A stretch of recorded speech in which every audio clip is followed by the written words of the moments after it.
নমস্কার বন্ধুরা, অষ্টম বেতন কমিশন কার্যকর নিয়ে নতুন আপডেট।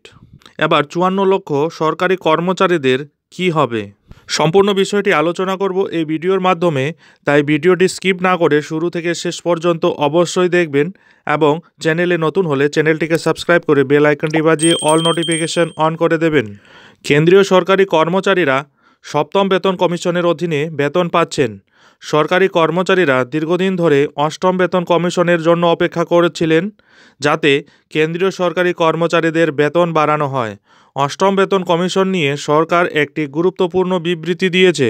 অর্থ সচিব টি.ভি. সোমনাথ বলেছেন, আগামী বছরের জাতীয় নির্বাচনের আগে প্রায় 54 লক্ষ কেন্দ্রীয় সরকারি কর্মচারী এবং পেনশনভোগীদের জন্য অষ্টম বেতন কমিশন করার কোনো পরিকল্পনা এখন কেন্দ্রীয় সরকারের নেই। সম্প্রতি খবর এসেছে যে কেন্দ্রীয় সরকার 2024 সালের লোকসভা নির্বাচনের আগে অষ্টম বেতন কমিশন আনার পরিকল্পনা করছে।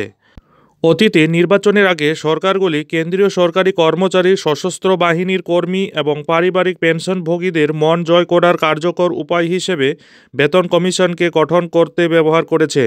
রাজ্য ও সাধারণ নির্বাচনের কয়েক মাস আগে 2013 সালের সেপ্টেম্বরে কংগ্রেস নেতৃত্বাধীন ইউপিএ সরকার সপ্তম বেতন কমিশন চালু করেছিল। তবে মোদী সরকার এই ধরনের পদক্ষেপ থেকে এখনও বিরত রয়েছেন।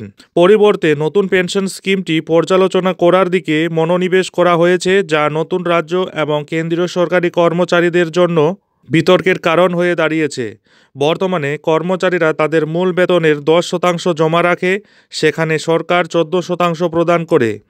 এটি রাজনৈতিকভাবে বিতর্কিত হয়ে উঠেছে।